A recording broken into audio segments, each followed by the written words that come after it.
Tac. Bon, alors je suis avec Florina et Donatienne. Florina qui est une copine de Lyon qui a plein de choses à raconter trop bien sur le croisement entre l'art et le business et qui du coup a accepté de faire cette interview. Et Donatienne qui est une cliente qui est artiste et coach. Et du coup, l'idée de cette rencontre, je ne sais pas qui sera amené à voir cette vidéo dans le futur, je fais un peu de cadre. L'idée de cette rencontre, c'est que Florina elle fasse profiter de son expérience, donc une partie interview sur son parcours, et ensuite que Donatienne, qui est vraiment directement concernée par ces problématiques-là, puisse aussi poser ces questions et du coup, voilà, qu'on ait une discussion toutes les trois. On y va. Florina, est-ce que tu peux commencer juste par nous dire un peu où, euh, où t'en es, qui tu es, un peu un cadre général, un aperçu général de Florina. Bon, bah écoutez, je suis artiste depuis un an, depuis le mois de septembre dernier 2018, on va dire. Avant ça, bon, j'ai fait des études quand même autour de l'art, mais je me suis plus dirigée dans tout ce qui était communication visuelle, marketing, et pour finir dans la vidéo marketing. Et je continue quand même à peindre, mais pas assez à mon goût. Et donc, pour une amie qui lançait justement une formation pro pour des entrepreneuses, pour lui faire venir du monde, je lui ai proposé de faire une exposition, un vernissage. Comme ça, moi, ça me permettait de renouer avec la peinture et en même temps lui faire venir du monde comme ça. Et en fait, ça a super bien marché. Et moi, je me suis éclatée de A à Z parce que du coup, j'ai pu mettre en œuvre toutes mes compétences acquises jusque-là et notamment peindre. Enfin, c'était l'apothéose pour moi. J'étais complètement alignée. Et du coup, je me suis dit, OK, on continue et on fait en sorte que ça marche. Alors du coup, parce que je connais un peu, je me souviens d'avant, tu donnais quand même encore des cours, il y avait une méthode de dessin, il y avait toujours un mélange quand même entre l'art qui venait toquer à la porte régulièrement Oui, c'est vrai.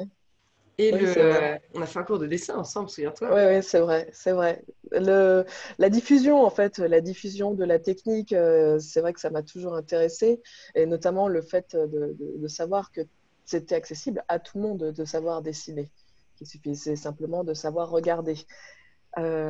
Après, c'était surtout la découverte de ça et de montrer aux gens que c'était possible. Et du coup, moi, à travers l'art, c'est ce qui me permet de faire aussi c'est ça, c'est aussi ces thématiques-là, les mettre en avant grâce aux portraits, grâce aux couleurs et tout ça, et d'avoir cette réunion autour de thématiques. Et c'est ça qui me plaît énormément. Ok. Et je me souviens que à cette époque-là, alors c'est marrant que tu dises je suis artiste depuis septembre 2018. Non, même pas. En plus, on peut même pas dire ça. Je dirais que j'assume d'être artiste depuis janvier 2019. Depuis janvier 2019. Et du coup, avant ça, ton activité principale, c'était la communication, le La marketing vidéo, ouais, et notamment la exactement. vidéo. Voilà, exactement. Ok. Et qu'est-ce qui fait la bascule entre oh bah, je suis quelqu'un qui a fait des études d'art, donc tu as fait quand même Émile Cole, parce que tu dis oh, j'ai fait quand même des petites études d'art, donc tu fais la meilleure école de dessin et d'art de Lyon, quoi. Euh, des petites études d'art. Et comme ça, un petit, une petite sombre école tenue par un vieillard avec un bâton dans une forêt. Euh, donc il y avait quand même un attrait pour ça, mais après, il y a tout un passage où tu te définis pas du tout comme artiste et ça revient fin d'année dernière. Qu'est-ce qui fait la bascule? Qu'est-ce qui fait? En fait, bah, j'ai quand même enfin, je peins vraiment, je suis dans le milieu artistique depuis que j'ai 15 ans. Je faisais déjà des expositions de peinture à l'huile, au couteau, quand j'étais jeune, mais pour moi, c'était pas possible d'en faire un métier. C'est-à-dire, c'était peintre du dimanche et ça ne pouvait pas exister en tant que métier. Ça pouvait être que en activité annexe. Donc, il fallait que je trouve un métier qui colle quand même à l'art, mais qui rapporte un salaire. Et donc, pour moi, ça a été la communication visuelle. Ok. Et c'était une évidence, c'est-à-dire tu t'es pas dit ah je vais vraiment tenter quelque chose en tant qu'artiste et puis on verra bien et j'ai un plan B. C'était de toute façon, c'est tellement impossible, je commence tout de suite par mon plan B, quoi. Voilà, exactement. Ah, mais oui, oui. Après, j'étais jeune mais malgré tout. Du coup, j'ai pas à 20 ans, entre 18 et 20 ans, t'as pas. Enfin, moi, en tout cas, j'avais pas les capacités pour me dire, allez, je m'invente mon boulot, je m'invente mon métier d'artiste, quoi. C'était pas possible. C'était d'abord, fallait se faire ses preuves et avoir quelque chose de concret à la clé. Mm. Et moi, c'est ce qui m'a permis aujourd'hui d'affirmer et d'assumer d'être artiste. Sinon, j'aurais pas pu avant, non, c'est sûr. Ok, tu avais besoin, tu sens que c'était nécessaire cette phase de je me crée une identité professionnelle en fait, Ouais. sur laquelle je peux accepter de me définir comme artiste. Ouais, je dirais une preuve que je suis capable de bosser parce que pour moi, même pour moi, dans mon intellect, l'artiste, c'est quelqu'un qui se fait plaisir et c'est tout, quoi. Du coup, c'était pour montrer que non, je suis capable de bosser, de ramener un salaire et que derrière, eh ben, on peut le faire aussi en tant qu'artiste. Voilà. Ouais, du coup, on en parlait avant et tu me disais, moi j'ai vachement eu de mal avec l'étiquette d'artiste. Ouais, J'étais surprise parce que moi j'ai vachement de mal avec l'étiquette d'artiste, mais parce ouais, que je me dis, bah ma petite Juto, t'as pas fait d'études d'art, t'as rien créé que tu puisses vraiment définir d'artistique, donc tu vas commencer par faire des trucs et puis tu verras. Mais je me dis, quelqu'un comme toi qui, à l'inverse, était vraiment baigné dans de la création, dans de la peinture depuis toujours, ouais. euh, comment c'est possible de pas assumer l'étiquette en fait? Ça me fait bugger d'entendre ça. Bah, non, bah, je te dis, je pense que c'est rien que moi, le regard que je porte à l'artiste, entre guillemets, plein de préjugés, qui m'a bloquée. Parce que, et j'avais peur qu'on ait ce regard-là de moi. C'est-à-dire, OK, tu fais quoi dans la vie? Je suis artiste. Et tu fais quoi à côté? Sinon, tu vis comment? Et j'avais absolument pas envie de me justifier comme ça. Tu vois, c'était vraiment, j'avais pas envie de dire, bah si, en fait, j'en vis et qu'on me regarde. Sauf que maintenant, au contraire, ça m'amuse. C'est plus, bah oui, je suis artiste et j'en vis. Et les gens me regardent complètement fascinés. Mais comment c'est possible? Alors non, je ne vends pas mon corps, mais mais il y a des techniques et des choses que je mets en place petit à petit et ça marche. Je suis contente. Alors comment ça s'est passé du coup comment t'en vis maintenant que c'est le cas?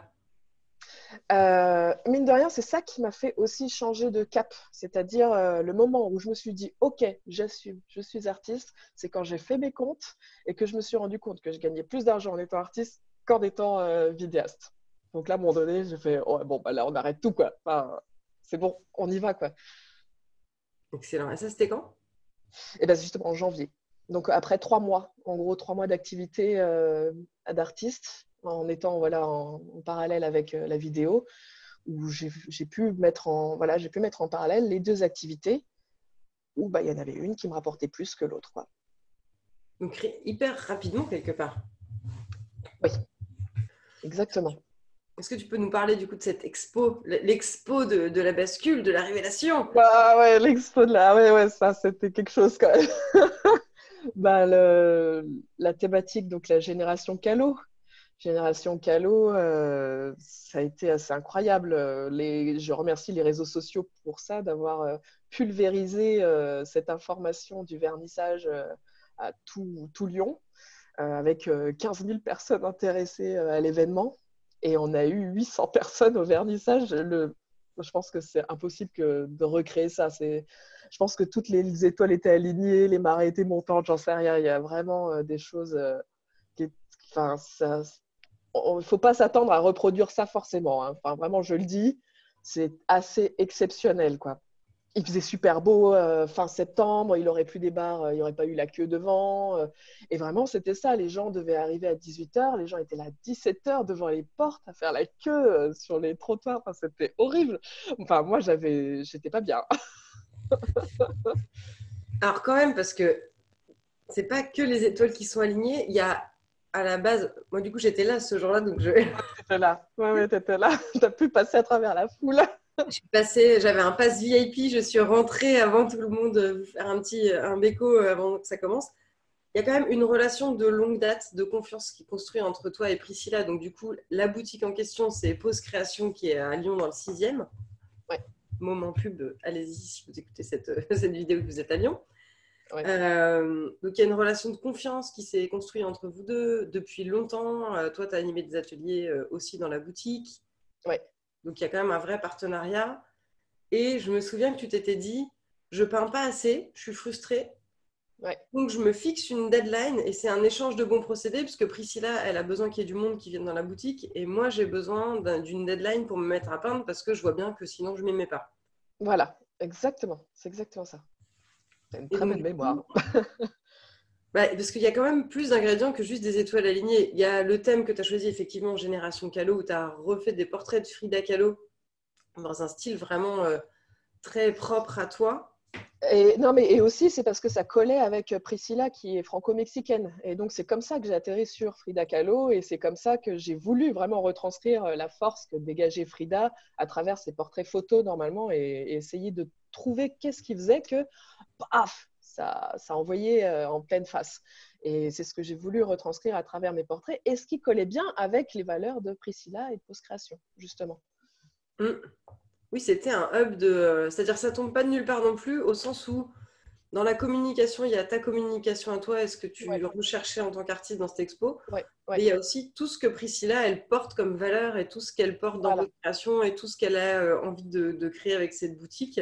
voilà, De mettre en exactement. avant des femmes, de mettre en avant cette puissance de création et en Voilà, même temps d'entrepreneuriat.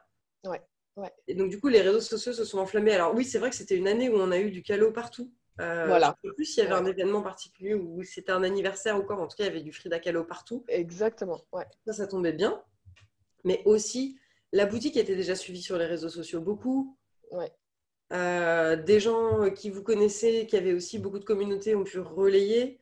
Donc, il y avait, tu t'appuyais sur un réseau qui était déjà très resserré et très intéressant.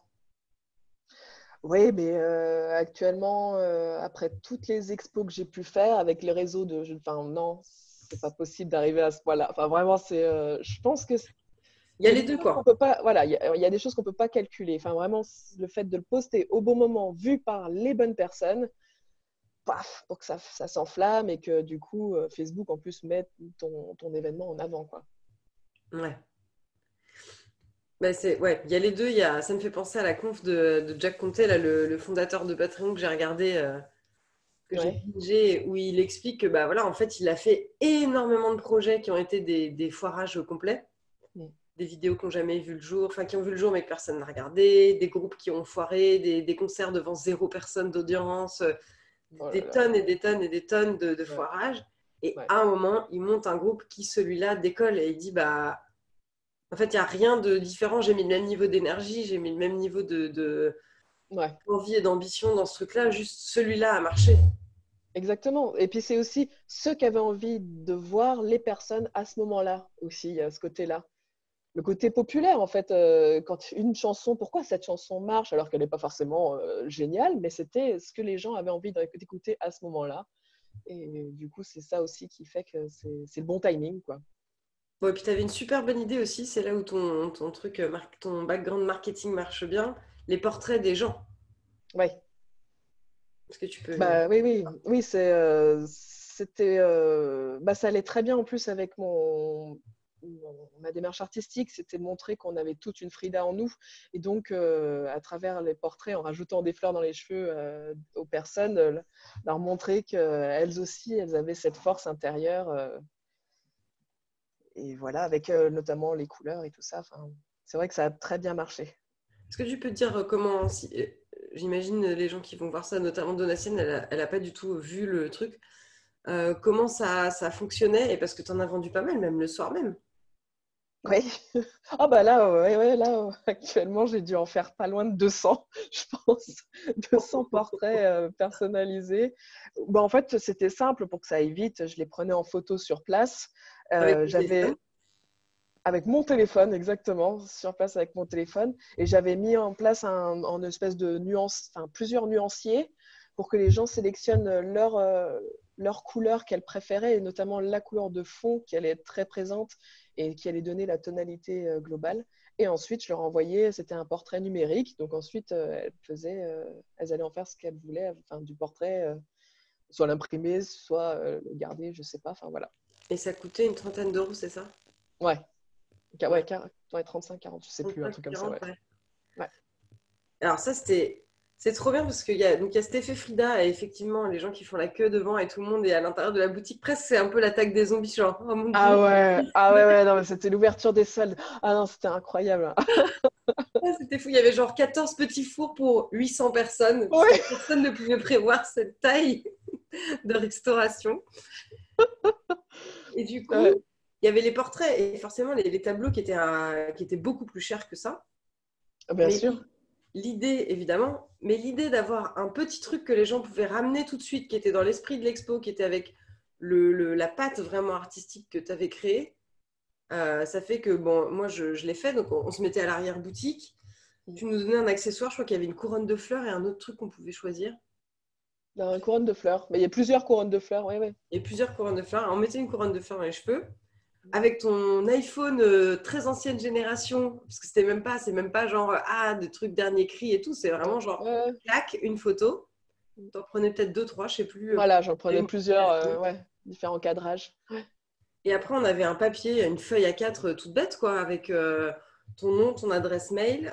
Tu faisais un chèque où tu payais par carte et tu mettais le numéro du nuancier que tu avais choisi. Il y avait plusieurs nuanciers, tu Ouais, choisissais le ouais. numéro. Donc, quelque chose en termes d'expérience client, je rentre dans le détail parce que c'est hyper intéressant. Ok, il y a les tableaux, il y a l'alignement des planètes qui fait que ce jour-là, énormément de monde vient. Mais il y a aussi cette histoire de portrait très, très, très simplement mis en place. Tu aurais pu te prendre la tête de ouf, te dire ah, mais il faut que j'amène un appareil photo, il faut qu'il y ait un photographe qui prenne des photos tout au long de la soirée, faut qu'il y ait plein d'accessoires pour que ça soit trop bien.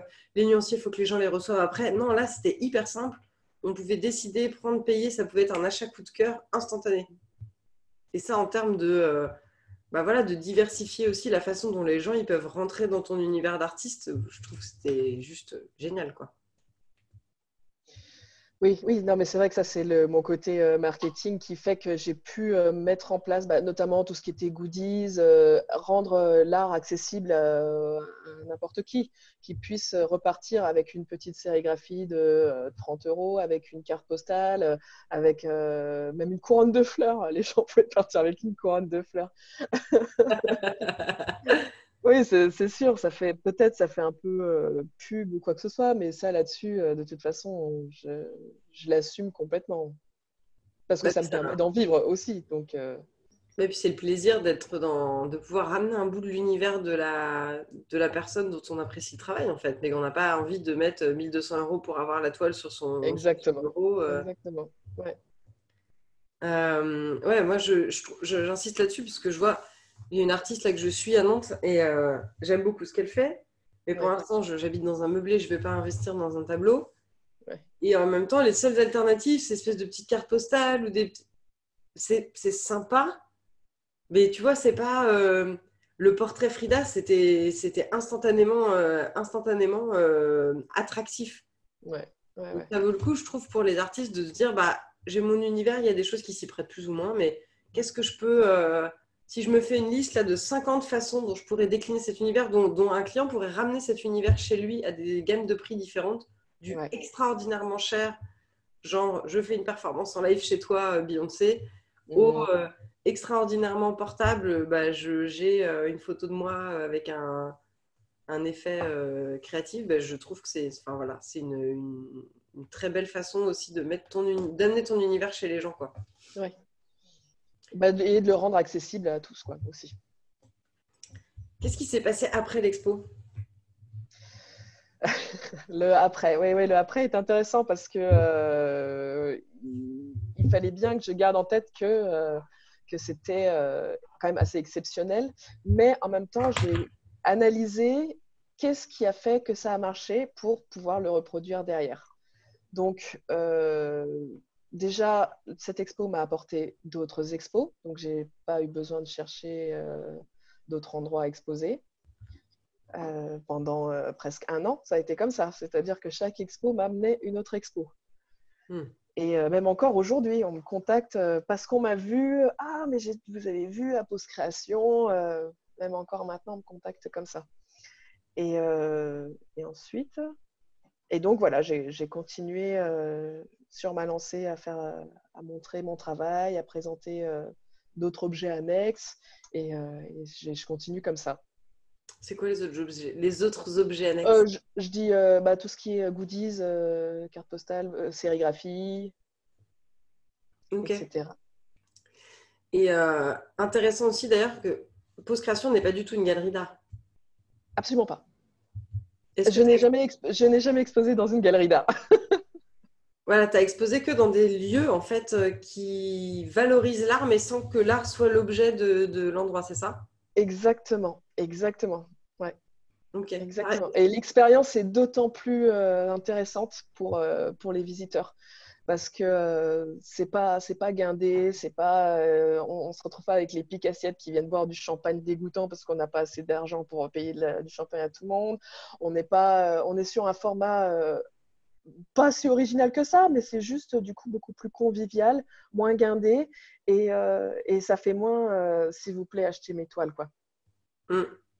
Et tu as fait des performances aussi, il y a des lieux que tu as habillés de ton art. Alors oui, oui, alors ça fait pas si longtemps que ça, depuis le mois de juin. Je suis dans un super lieu, une résidence d'artistes gérée par l'association Superposition qui prône le street art. Et du coup, j'ai pu vraiment m'initier à la fresque murale que j'avais jamais fait et que j'avais jamais osé en fait me lancer dans un format si énorme parce que je voulais, j'avais pas, je voulais récupérer ma caution, ça, si tu comprends bien. Et, et du coup, j'ai pu expérimenter parce que c'est dans un lieu qui est amené à être détruit et remplacé. Et donc, j'ai une nouvelle corde à mon arc. Et je Mhm. peux proposer voilà, carrément de faire des fresques murales. Et c'est vrai que c'est encore autre chose. Et c'est sympa. Ouais. C'est ce qui est derrière toi ou pas? Ouais. Ah, est-ce qu'on peut voir?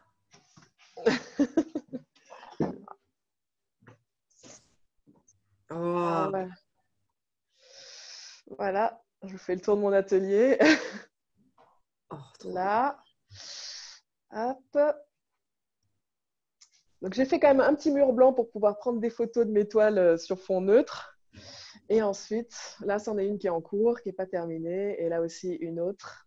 Où là, je vais reproduire le mur bleu qu'il y avait chez Frida Kahlo. Voilà. Énorme, trop bien.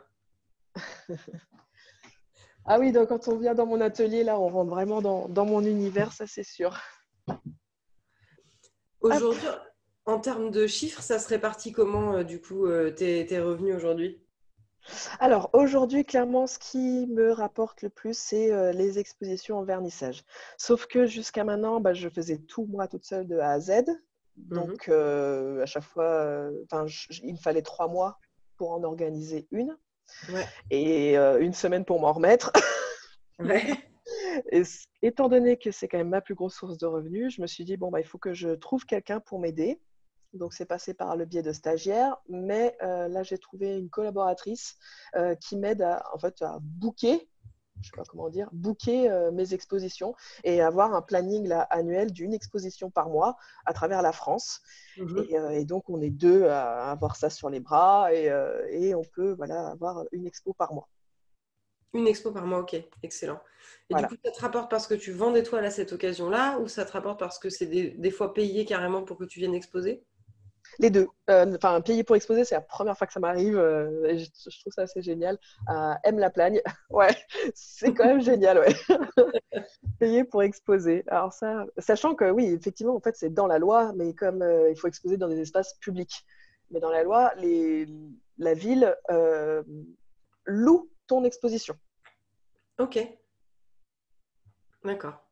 Et Non, donc je là, ne c'est la savais pas. première. Ouais. Comment? Et là, c'est la première. C'est la première, ouais, au février. Exactement. Bien. Ok, et donc sinon, c'est de la vente de toiles qui a lieu après, suite à l'exposition, quoi. Non, clairement, vraiment, c'est le vernissage. C'est le vernissage. C'est le vernissage. L'artiste est présent, on parle enfin, on va avoir la rencontre du public, enfin, il y a tout qui se met, qui est là pour vendre sa toile, en fait. C'est sans être, enfin, sans être comment dire, vendeuse de saucisses, c'est pas du tout ça, c'est juste discuter et montrer ta passion. Les gens sont forcément conquis. Et les gens viennent te voir. Donc, ça veut dire qu'ils aiment forcément un minimum. Tu te retrouves pas avec des gens qui aiment pas, enfin, ou pas il y a peut-être des toiles qu'ils n'aiment pas ou quoi que ce soit, mais quand même, ils sont forcément sensibilisés un minimum par ce que tu fais. Ok. Et donc ça, c'est le gros de ton revenu. C'est combien? C'est 80%? C'est 199%? 80%. Ouais, 80%? Ok. ouais. Et après? Après, ça va être des ventes en ligne de toiles. Et là, c'est vraiment ce que j'essaye de développer, c'est la fresque murale. Donc là, c'est un peu mon réseau, on va dire, ça commence par mon réseau. Mhm. J'ai pu faire aussi une fresque murale gratuite, entre guillemets, où on m'a payé uniquement le matériel, mais c'était dans un lieu, c'est à l'Augusterie, c'est un lieu où il va y avoir des séminaires d'entreprise. Et donc, voilà, je savais qu'il allait y avoir des entreprises qui allaient venir et voir mon mur et peut-être leur donner l'idée de faire de même chez eux dans leur entreprise. D'accord. Ok. Et ça, c'est le truc que tu veux développer en 2020? Ouais, entre autres, parce que je veux quand même continuer les expos. Moi, ça m'éclate trop d'aller à la rencontre de mon public. Excellent. Du coup, les goodies, c'est plus anecdotique. Comme, Exactement. Moi, les goodies, c'est un outil de communication. Mais même si quand même, ça me rapporte. C'est-à-dire, par exemple, pour le marché de Noël, ah bah là, je suis montée à 2000 euros de chiffre d'affaires, quoi, juste avec des goodies, sans vendre une seule toile. hum. Mais ça reste pour toi, ce qui est très clair, c'est ta priorité, c'est les toiles, les Exactement. fresques. Et derrière, les goodies, c'est vraiment pour répandre la bonne parole. Exactement. Exactement.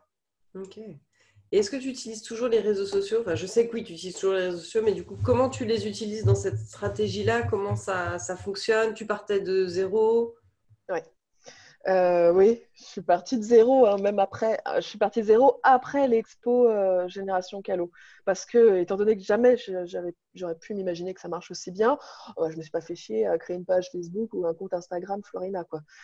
Mais par contre, du coup, j'ai dû partir de zéro. Et à chaque fois, j'ai analysé ce qui marchait le mieux pour quel compte, etc. Voir les autres comptes d'artistes en France, à l'étranger et tout ça.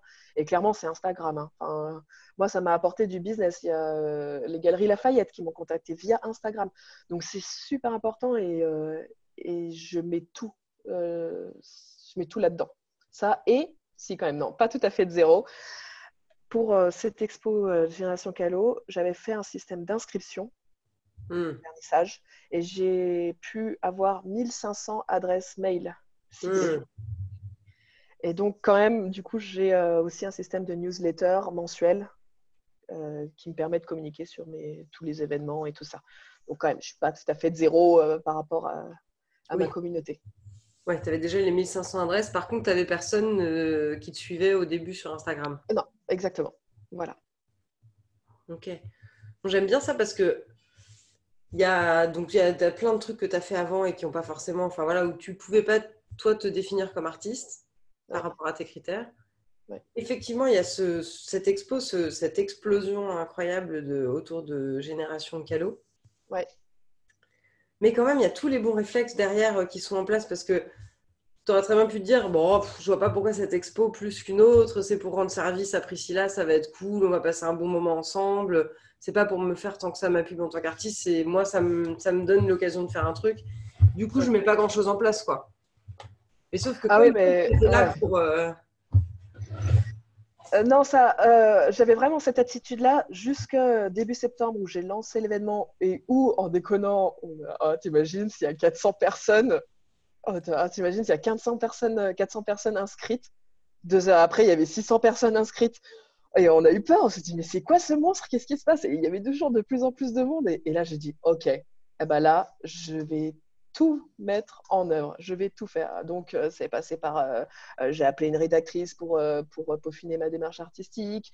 J'ai fait des vidéos. Enfin, voilà, j'ai mis tout en place pour faire en sorte, voilà, pour rien regretter et être sûr que ça marche au maximum, même si derrière, après, je continuais pas. Je ne m'étais pas encore dit, c'est bon, je vais en faire mon métier. C'était pas ça. C'était là, je tiens quelque chose, je ne veux pas le lâcher et je vais faire tout mon possible pour que ça marche. Au Et du moins, coup, je regretterai rien. t'as mis quoi en place? Donc, tu as pris une rédactrice, c'est ça? Mmh, Pourquoi faire? exactement. Pour rédiger ma démarche artistique et vraiment avoir quelque chose d'impactant avec des mots clairs, simples. Enfin, tu vois, vraiment qu'il y ait un maximum de personnes qui se reconnaissent. Parce que autant toi, alors, tu as une très belle écriture, autant moi, je suis nulle. Donc là-dessus, j'arrive à identifier mes faiblesses. Et je savais que, voilà, du coup, j'ai un peu, entre guillemets, embauché les personnes là où j'avais des lacunes, quoi, tout simplement. Vidéo, bah du coup, toi, tu étais bien placé pour savoir. Et encore, je peux pas me filmer moi. Enfin, il y a un côté vraiment difficile. Donc, je fais appel à quelqu'un d'autre. Photographe. J'ai fait appel à une photographe. Voilà. Et tu as créé cette inscription, du coup, ce système d'inscription en disant aux gens, il y a beaucoup de monde inscrit, donc Ouais, préinscrivez-vous pour être sûr d'avoir votre place. voilà, exactement. Ok. Et ça, maintenant, automatiquement, à chaque événement, l'événement est gratuit, mais vous vous inscrivez. Parce que dans tous les cas, eh ben, on gagne au moins ça. Au moins, entre guillemets, une personne intéressée par ce que tu fais. De Tu sûr, quoi. utilises quoi? Tu utilises Mailchimp ou Ouais, Mailchimp. tout simplement? Pour les inscriptions. Par contre, pour tout ce qui est newsletter, moi je suis sur Squarespace, notamment avec mon site internet. Ok. Oui, d'accord, tu as fait ton site internet sur Squarespace. Ok. Ouais, mais je le recommande vraiment. Et du coup, newsletter aussi via ça. Ouais, exactement. Ok, top. Exactement. Ok, donc ouais, petit à petit, tout de suite, là, quand tu as vu l'effet d'engouement, tu as mis en place tout ce qui pouvait te permettre d'avoir zéro regret derrière que tu avais Voilà. donné pour ça. Ouais, Presse aussi, vous avez contacté de la presse à ce moment-là? exactement. Exactement. Exactement. On a eu Petit Paumé, on a eu, je me souviens même plus, Famille Lyon, ou je sais plus, un truc comme ça. On a eu sur Nova aussi. J'ai eu une annonce sur la radio Nova. Et puis, je sais plus quoi d'autre. Enfin bon, bref, oui, voilà. Bah, après, avec mes compétences, hein, comme j'ai pu, avec le peu de temps imparti, parce qu'en gros, il restait même pas un mois Hmm, pour faire tout ça. excellent. Et du coup, ça te prend combien de temps la communication, là, à peu près dans ta semaine? 70% de mon temps. 70% de ton temps, c'est la communication? Ouais, clairement, hein. Et je pense que c'est la clé de ma réussite. Ok. Est-ce que tu peux nous en dire un peu plus concrètement, par exemple, dans une semaine, ça ressemble à quoi ouais, bah, ton temps, en fait. On va dire point de départ, mine de rien, ça va être le plan marketing. Bah, par exemple, là, je viens d'avoir une nouvelle petite stagiaire. Bah, la première chose qu'on va faire ensemble, c'est OK, voilà où j'en suis. Voilà ce que j'ai actuellement, vers où on va. Je veux ça à la fin de l'année. Et pour y arriver, eh ben, voilà ce qu'on va déployer. Et donc, ça va être, par exemple, mensuellement, on va savoir à l'avance quels événements je vais avoir. Et via ces événements, ça va créer des posts Instagram, blog, parce que le blog, moi, ça va me permettre d'être mieux référencé sur mon site internet. Ben voilà, ça va être que des stratégies. Enfin, vraiment, c'est de la stratégie. Après, oui, bien sûr, comme je suis issue de la com, forcément, ben, mes outils de communication, ben, ils sont clean. Hmm. Ils sont clean. Je peux faire appel à une stagiaire et après, il n'y a pas besoin d'être non plus directeur artistique. C'est-à-dire que maintenant, il y a quand même des super outils. Par exemple, Canva. Alors moi, je sais utiliser InDesign, Photoshop très bien, mais moi, j'utilise tout le temps Canva parce que ça va super vite et qu'il y a des templates tout faits qui sont géniaux. Hmm. Donc vraiment, et alors en plus, ils sont très bons. Hein, c'est qu'en plus, on peut imprimer direct. Tu fais tes cartes de visite ou tes flyers et pouf, t'envoies une impression et c'est à peine plus cher qu'une autre imprimerie. Ouais. Donc, euh, donc voilà, il y a plein d'outils. Donc il faut tout le temps aussi s'informer. Il faut faire beaucoup de veille. C'est ça aussi dans ma stratégie. Ça va être de la veille et de l'analyse d'autres comptes. Hmm. Et je suis quand même dans une pépinière d'artistes. Donc on s'échange énormément voilà, ensemble, quoi. Donc aussi bien en com, enfin surtout, je dirais que c'est plus moi qui les aide en com, mais eux ils m'aident plus en technique. Enfin bon, bref, voilà, c'est aussi l'entourage et le réseau qui est hyper Hmm. important. Des comptes d'artistes qui t'inspirent, par exemple, en ce moment, que tu déconstruis pour voir ce qu'ils font de bien? J'allais le faire aujourd'hui. Euh, qu'est-ce qui est. Qu'est-ce que j'ai Ectomorphe. Et quoi? Ectomorphe. Ectomorphe. Ectomorphe, ok. Ouais, ça c'est plus une illustratrice qui est sur Toulouse, qui elle a mis en avant vachement la vidéo, qui a une super chaîne YouTube qui donne des conseils justement aux illustratrices qui veulent se lancer et tout ça, qui a un système de patronne, je sais pas comment ça s'appelle. Ouais. Ouais, qui marche super bien. Enfin voilà, elle a su très bien se démarquer. Ben, moi, je trouve elle est géniale. Pour l'instant, j'ai un peu que ça en tête. Après, ça va être plus des street artistes, Caloufard, des choses comme ça. Quand en ce moment, je regarde. Mais eux, on va dire, il y a mine de rien, il y a aussi comment on dit, le temps. Enfin, c'est-à-dire que ça fait longtemps qu'ils sont sur les réseaux sociaux. Donc, c'est pour ça qu'ils ont une communauté très grande. Donc, il faut aussi laisser le temps au temps, quoi. Ouais, ouais.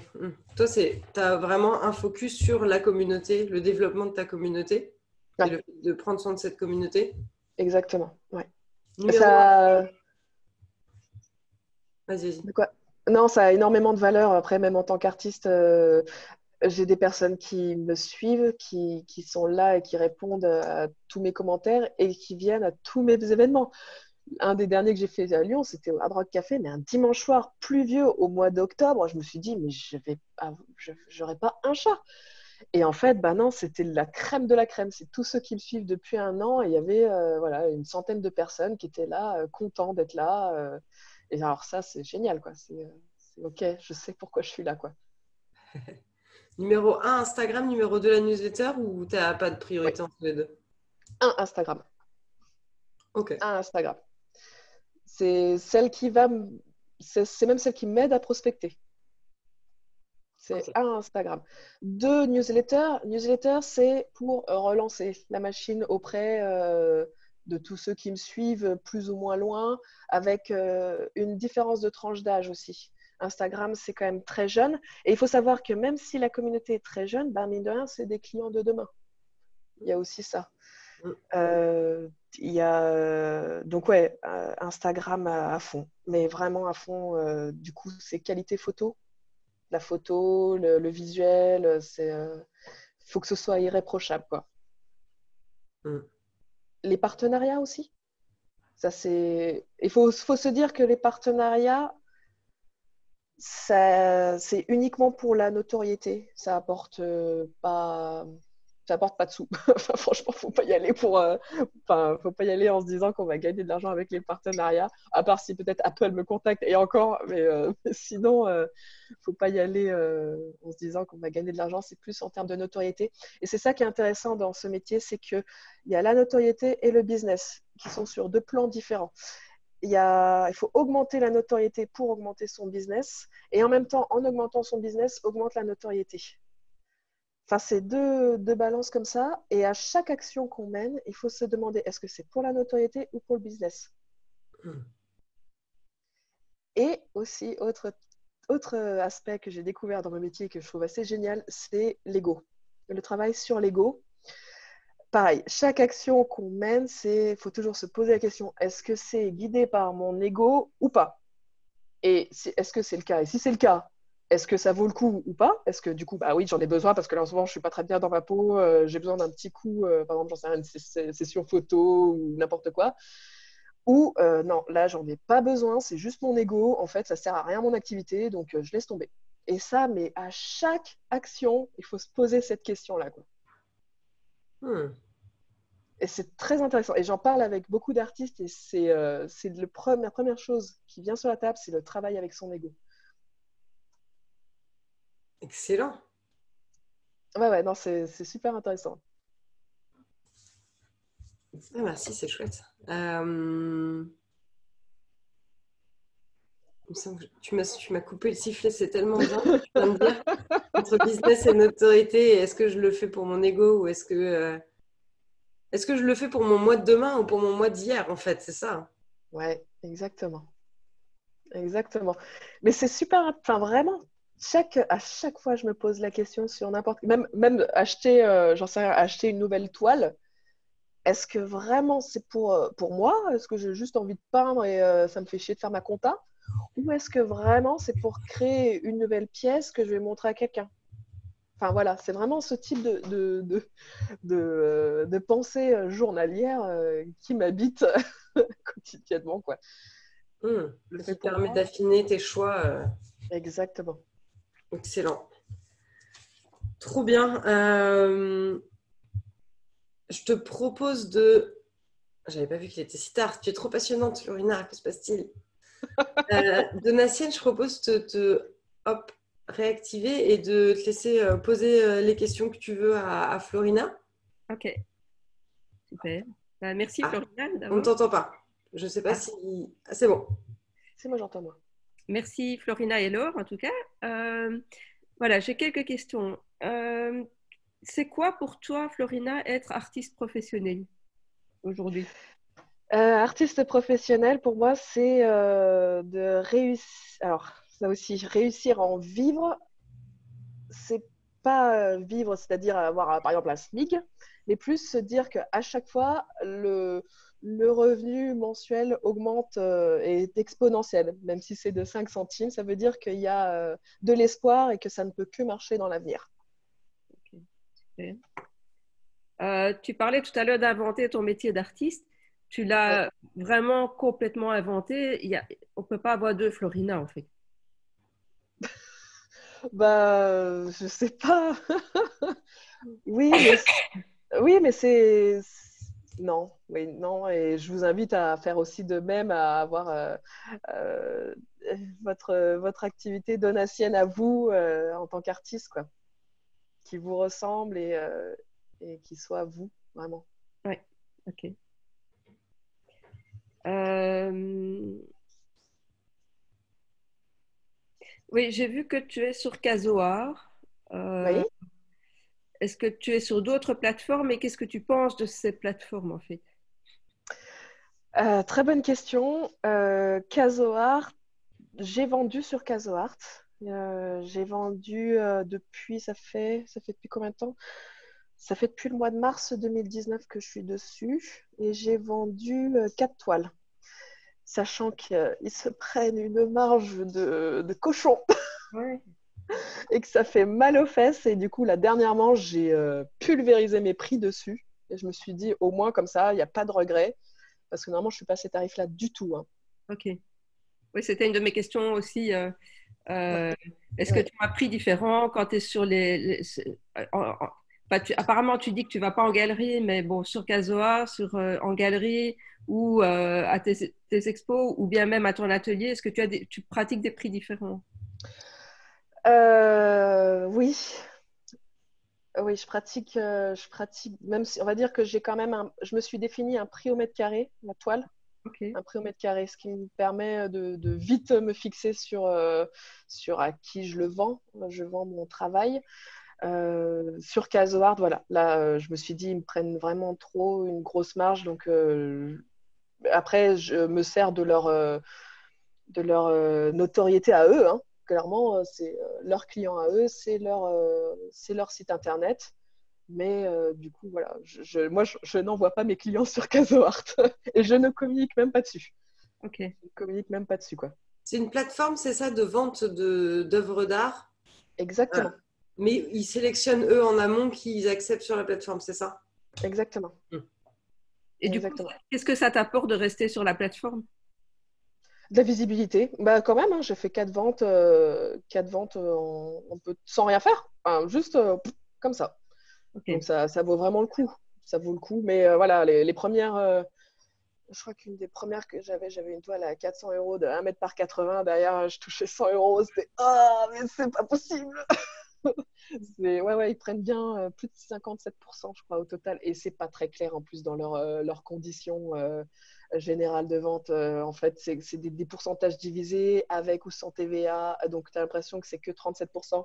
Mais non, non, une fois que tu reçois la somme, tu fais d'accord. Ouais, et puis là-dessus, tu as encore taxé en fait. Voilà, exactement. Exactement. Ok. Et ton prix au mètre carré, tu l'as défini en fonction d'artistes de ta région ou enfin, comment l'as-tu défini en fait? Oui, je l'ai défini en fonction d'artistes de la région. C'est vrai que le fait d'avoir été entourée d'artistes m'a permis d'un peu mieux affiner en fonction, mais enfin, c'est tellement difficile en vrai, hein. Il faut juste l'assumer, se fixer un prix. Et en fait, une fois qu'on l'a assumé, qu'on a un peu défini ce dont on avait besoin, enfin voilà, va faire son business model, hein, tout simplement, ce dont on avait besoin pour être viable en tant qu'activité, bah, à partir de ce moment-là, bah, on est un peu droit dans ses bottes, quoi. Donc, voilà, moi je descends pas en dessous de ça. Après, voilà, ça dépend. Pour les vernissages, il m'arrive de vraiment baisser mes tarifs un peu plus. Une personne qui va m'acheter 2 toiles, voilà, je m'adapte. Ok. Un endroit, par exemple, quand j'ai exposé à Annecy, bah là, je vais bien augmenter mes prix. Voilà. C'est en fonction de là où j'expose, de là avec qui, etc. Ok. Mais tu travailles pas avec des galeries. C'est pas que je suis contre, c'est que j'ai pas, non seulement j'ai pas eu l'occasion, je le cherche pas plus que ça. Et après, en revanche, c'est vrai que les galeries permettent en fait d'obtenir une cote, si j'ai bien compris. Mais il y a pas que ça, il y a aussi les ventes aux enchères. Et là, en gros, moi, c'est un peu mon second but, c'est d'être coté. Donc, je suis un peu à la recherche de ventes aux enchères. Et ça, J'en ai... ouais, ça se passe comment, les ventes aux enchères? Eh bien, ça, c'est plus ma collaboratrice qui s'en occupe. Mais par contre, là, on m'a contacté. C'est quelqu'un qui m'a contacté via mon site internet pour participer à une vente aux enchères street artist. Alors, c'est drôle parce que je ne suis pas du tout street artiste. Je ne sais pas ce que je fous là-dedans. Mais bon, bah, j'y suis allée quand même et on verra. C'est la semaine prochaine. Je n'aime pas du tout, hein. Franchement, je ne suis pas très bien. Mais je pense que je ne serai pas bien toute la soirée de la vente aux enchères parce que là, l'ego, il en prend un coup, hein. Oui, mais du coup, quand tu as une vente aux enchères, tout le profit est pour toi, non? Forcément, tu Ah dois. non. Ah non, non, le profit est pas. Non, non, non, bah, non, non, là, j'ai. Et ma collaboratrice qui se prend un pourcentage enfin, la dame qui organise, enfin, c'est au Puce du Canal, du coup, c'est une galerie qui est assez connue sur Lyon, en fait. Et Écoute, elle m'a contacté sur mon site internet parce que je commence à être bien référencée avec mon site internet, avec mes articles de blog, etc. Ok. et ta collaboratrice, ouais, le format, c'est ça, c'est un pourcentage et un fixe ou que un pourcentage ou comment vous vous êtes arrangé? Pour l'instant, en pourcentage, en fonction des actions menées, on établit en amont selon l'organisation des événements. D'accord. C'est un peu comme un agent. C'est un agent, mais on n'aime pas trop ce terme-là parce qu'en gros, elle me rapporte pas d'affaires en vrai. Oui. C'est plus, non, vraiment une collaboratrice. On se dispatche un peu. Elle écrit bien. Moi, je suis nulle. Ça la fait pas chier d'envoyer des mails pour relancer des factures. Moi, ça me gonfle comme pas possible. Voilà. Et par contre, moi, je gère ma com parce que je sais que là-dedans, je suis bien. Enfin, voilà. On se dispatche et elle se prend un pourcentage en fonction des actions menées. Voilà. Ok. Euh, j'ai encore une question par rapport à Casoar. En fait, quand tes œuvres sont bloquées une fois qu'elles sont mises sur Casoar, tu es obligé de les mettre dans un placard en attendant qu'elles soient vendues. Si jamais tu as quelqu'un, oui, enfin, c'est une image, tu dois les mettre de côté euh, en attendant qu'elles soient vendues sur Casoar, ou bien est-ce que tu peux les vendre de ton côté et du coup tu les Ah enlèves non! chez toi? Ah oui, non, ah oui, on les vend de notre côté. Ah, Non, non, ok, on les vend de notre côté, on les enlève. d'accord. Ok. On les enlève. Parce que il me Alors, semblait qu'il y avait des plateformes qui t'obligeaient à les laisser sur. ah bah non, non, non, faut pas y aller là, hein. Ah, si Ok, c'est comme ça, faut pas y aller, hein. Non, ok, non, vous êtes libre de votre. Non, non, ok, non, non, alors là, faut pas décoder non plus. Non, non, faut pas y aller. Ah ok. non, non. Et par contre, si en termes de stratégie par rapport à CasoArt et même sur mon site internet, en fait, ce que j'ai fait, j'ai plein de portraits que j'ai créés que je n'ai jamais peints. C'est uniquement des portraits numériques, entre guillemets, qui ont été créés, mais qui ne sont pas peints. Et donc, en fait, je les vends avant de les avoir peints. Donc, ça me permet de ne pas avoir un stock de dingue sur les épaules. D'accord. Excellent. Et aussi, ça me permet de faire, entre guillemets, une commande. C'est-à-dire, OK, ce portrait-là, alors moi, normalement, je travaille que sur du grand format, mais bon, si vous avez que 300 € de budget, bah, je vous le fais sur un petit format de 50 par 60. D'accord. Et de changer une couleur. Enfin, voilà, ça permet une grande flexibilité et d'éviter d'avoir un énorme garage pour stocker toutes les toiles, quoi. Oui, enfin, ce qui est faisable avec ton art, qui est peut-être moins faisable avec le mien. Mais, Oui, c'est vrai. C'est vrai, ça dépend des… Voilà, moi, c'est quand même très illustré. ouais.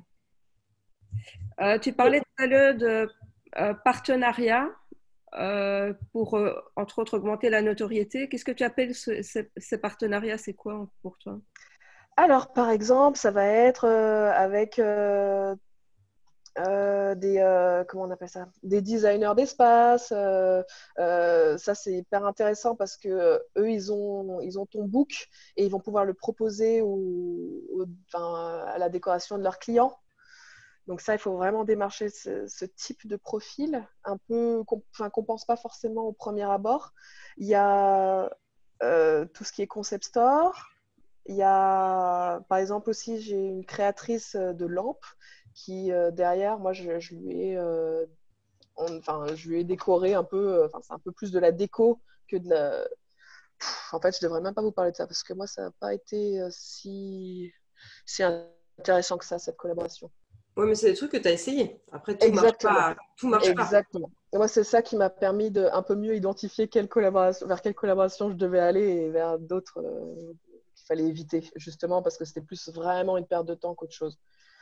Il faut faire attention aussi aux concours Instagram. Des fois, c'est un outil qui est quand même assez puissant pour gagner des followers et des fois, absolument pas. Où en fait, des fois, c'est vraiment la grosse arnaque pour la personne qui l'organise. Parce que oui, on gagne des followers sur le coup. Donc, ça peut être un partenariat. Donc, moi, j'ai eu un partenariat avec une bijouterie. Chacun gagne des followers mutuels. Mais sauf que une fois que le concours est terminé, tout le monde se désinscrit. Ah ouais, d'accord. Okay. Parce que C'est pas la bonne. c'est pas assez ciblé.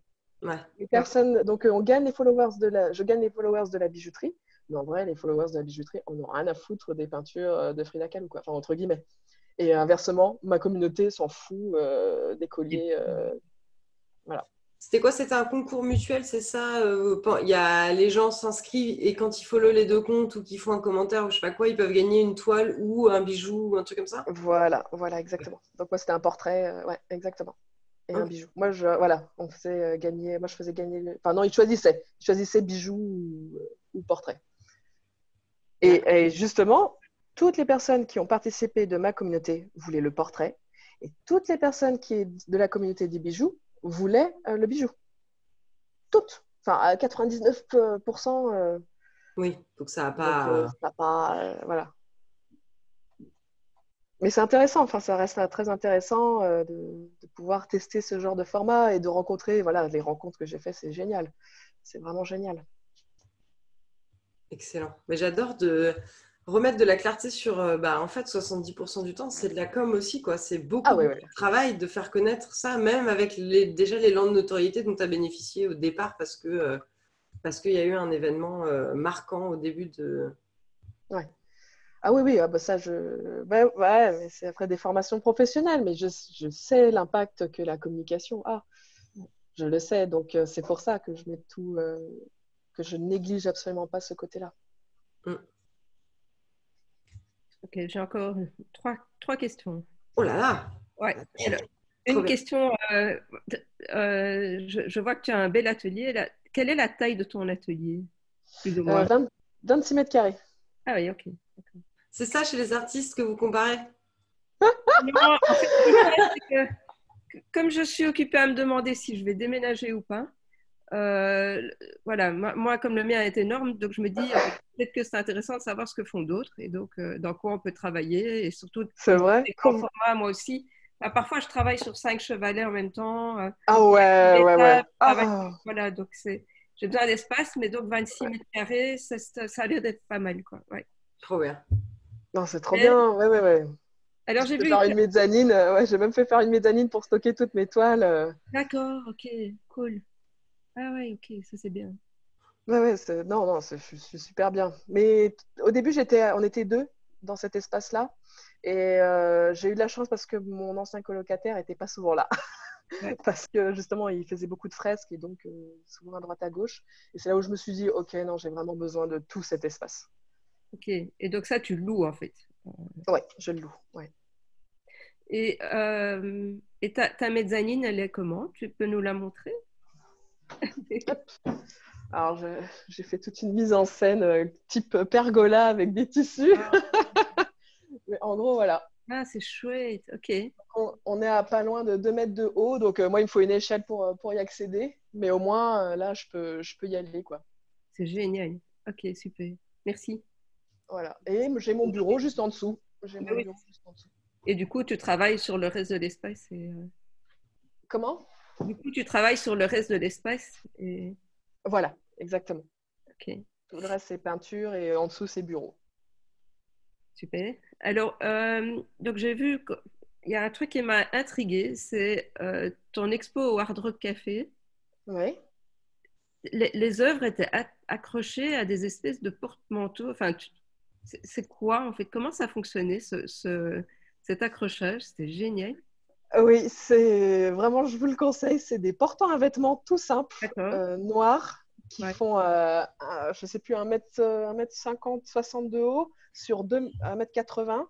Et en Ouais. fait, il suffit juste de 2 crochets avec une toile devant, une toile derrière, et ça tient. Et c'est portable, on peut en mettre partout. C'est Et génial.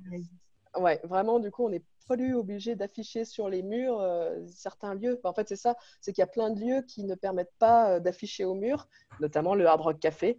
Et donc, en plus, moi, ça m'a permis de créer une sorte de scénographie et donc, derrière, les gens pouvaient se promener comme ça dans un espèce de chemin de toile et les gens ont beaucoup apprécié.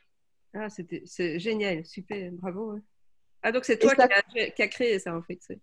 ah bon, j'ai trouvé ça sur, non, non, ce qui m'a donné l'idée, en fait, je dis des bêtises, c'est quand j'ai fait mon exposition à Annecy dans une boutique d'habits, de fringues, plutôt haut de gamme. Et donc, en fait, j'exposais sur les portants à vêtements. Alors, ils étaient très beaux, hein, c'était des super portants à vêtements en fer forgé, enfin, super beaux. Et je me suis dit, mais c'est ça, en fait, il faut que je trouve un système comme ça. Et alors, ça coûte, je ne sais plus, 40, 50 euros sur Amazon. Bon, voilà, je fais un peu de pub, mais c'est les seuls moins chers que j'ai trouvés et surtout de très bonne qualité qui se démontent et se montent en 5 minutes. Et j'en ai 5, voilà, j'en ai 5 sous le coude où je sais que je peux exposer où je veux, quoi. Et ils sont pas sur roulette, hein, d'après ce que j'ai vu. On peut, mais moi j'ai enlevé. Ouais, c'est bien, super. Génial, merci. Et alors, par rapport à tes objets annexes, goodies, etc., euh, bon, je vois que tu as fait plein de trucs hein, différents, des tote bags, des cartes postales, il y avait le book de ton expo que tu vendais, alors, des carnets de Ouais. coloriage, des reproductions. J'ai même fait un foulard en cachemire pour Noël. Waouh. Ah ouais, ah ouais, je suis trop contente, c'était trop beau. J'ai envie de me reconvertir, je crois. C'est génial. Et ça marche bien en fait. Ah bah oui, oui, parce que ça permet vraiment de toucher tout type de portefeuille. Mhm. Mais c'est vrai que toi, tu as un art très graphique, donc ça s'y prête bien aussi. Euh, Exactement. Oui, mais je pense que c'est possible aussi. Enfin voilà, je n'ai pas regardé ce que tu faisais, Donatienne, en tant que plasticienne, mais je pense que dans tous les cas, tu peux toujours trouver le moyen de transformer ce que tu as fait ou de l'adapter, ne serait-ce que juste de l'adapter pour ce type d'objet. c'est ça. Ça peut valoir le coup de réfléchir ton art pour ce type d'objet. Ok. Il y a une chose à laquelle j'ai pensé hier, c'est qu'en fait, j'ai peint toute une série de tout petits formats pour Ouais, l'exposition que j'ai faite au mois de décembre. ouais, Et j'en ai vendu qu'un. Et donc, je me dis, mais j'ai tous ces petits formats 13-13. Et, et j'aime bien écrire aussi. Donc, ce que je vais faire, c'est que je vais les scanner. ouais. Je vais écrire des poèmes chaque fois en lien avec le, l'œuvre. Et je vais en faire un bouquin, en fait. Alors, ce que je peux te conseiller par rapport à ça, de mon expérience, ce que j'ai fait, moi, pour mes portraits, je me suis dit, étant donné que moi, je suis nulle en écriture, je voulais que mes portraits aient une histoire. Donc, Oui. en gros, à ma communauté, je leur ai proposé d'écrire ce qu'inspirait le portrait, enfin, si un portrait leur inspirait, d'écrire leur histoire. Oui. Donc, ça permettait aux personnes qui n'osaient pas forcément écrire ou de publier, de publier leur histoire, ou d'autres de pouvoir s'exprimer et tout ça. Et j'ai eu plein de retours et de super histoires de toutes sortes, aux poèmes, à la lettre épistolaire, au roman fantastique. J'ai eu de tout et j'ai trouvé ça génial d'avoir vraiment le retour et du coup d'inclure sa communauté à son travail. Ça, en fait, ça les a valorisés de leur montrer que mon œuvre, entre guillemets, c'était la leur parce que c'était à elles de se l'approprier. Ouais, c'est une chouette C'est idée. génial cette opération. Ouais, et puis j'ai vu que tu avais mis des QR codes. Oui, c'est ça. Ouais, j'ai bien regardé tout ce que tu Ah faisais. Je ouais, me suis dit que super. c'était vraiment intéressant d'être préparé avant de venir pour pouvoir voilà, être dans ton ambiance. Et en plus, j'adore Frida Kahlo. Donc, Oui, oui, c'est vrai que oui, le QR code pendant une exposition, mais encore, c'est à chaque fois, je cherche des espèces de petites techniques comme ça pour rendre le truc un peu plus sympa et différenciant des autres expositions, ouais. quoi. Oui, oui, c'est clair. Mais donc, moi, ce que je veux faire, c'est plus une œuvre aussi, quoi, tu vois, avec les reproductions et des poèmes que je ferai. Et donc, Ouais. c'est vraiment vendre un petit livre.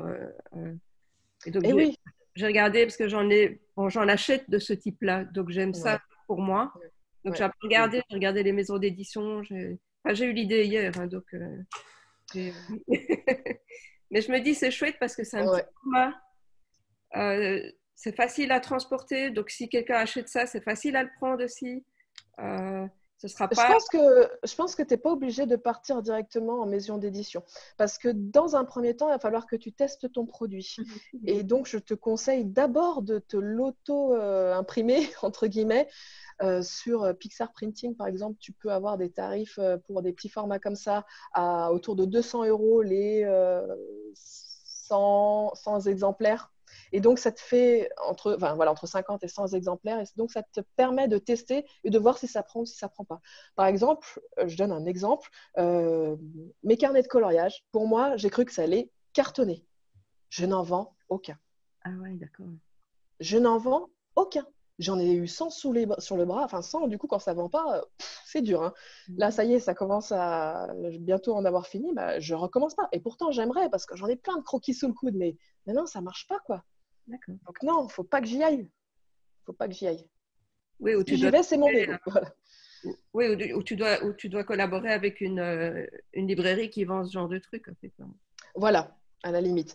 Mais encore une fois, il faut bien réfléchir à ces collaborations parce que des fois, on est capable seul d'y arriver. Les collaborations, c'est vraiment quand on s'est dit, enfin voilà, qu'on a lâché l'affaire, bon bah ok, moi je suis pas capable de le faire moi, j'ai besoin de quelqu'un. Voilà. Ouais. Et donc, si vous faites appel à une librairie, c'est parce que, enfin, une maison d'édition. Mais voilà, encore une fois, si vous allez sur Canva, vous allez pouvoir trouver des templates de livres, de bouquins très sympas, sans forcément voilà, passer par un graphiste et une maison d'édition, quoi. Ouais, ok. Et puis, c'est pas parce que tu as Enfin, moi, du coup, j'ai une copine qui est éditée dans une très grosse maison d'édition. C'est pas parce que tu as une maison d'édition derrière toi qui te vendent, qui mettent des efforts sur toi de communication. En fait, même ça, c'est un truc dans l'art aujourd'hui qui est... Comme les intermédiaires sont en train quand même de s'effondrer de plus en plus, bah, effectivement, quel est l'intérêt pour toi d'aller chercher un intermédiaire? Il est de moins en moins, réel. Exactement. Sachant que les intermédiaires eux-mêmes, en fait, vont s'appuyer sur ta communauté, ta notoriété et ce que tu fais pour eux être sûrs de vendre. Donc, en fait, c'est Exactement. presque un retournement de pouvoir maintenant où c'est les maisons d'édition qui viennent te chercher parce que tu as une communauté et qui te disent s'il te plaît, fais un livre avec moi parce qu'ils prennent de moins en moins de risques. D'accord. Exactement. Exactement. C'est pour ça que la notoriété est très importante dans son activité. Vraiment. Il ne faut pas avoir peur, mine de rien, de fois faire des choses, entre guillemets, gratuites, parce que ça apporte de la notoriété. Il faut bien réfléchir à ça. Et tout sans se faire berner. Hein. Des fois, mais c'est ça aussi le problème dans nos métiers, c'est c'est bon, tu peux venir faire une fresque, derrière, tu vas gagner en notoriété. Comment ça, en notoriété? C'est juste des personnes qui vont venir manger dans ton restaurant, elles vont pas m'acheter une fresque, en fait.